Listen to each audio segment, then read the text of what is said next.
Hi there, this is a check engine for Toyota 2008.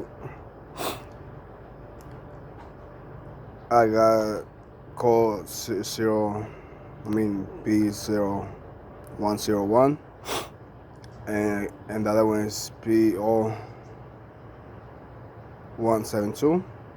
This is how you fix it. This is the airflow sensor. Check it out.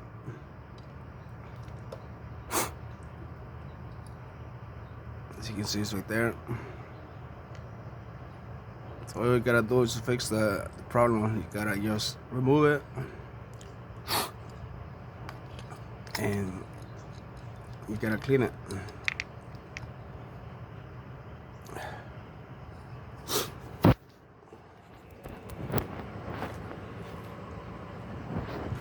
Make sure to use this. You gotta do is spray that out, let it dry, and then put it back in, and it should work.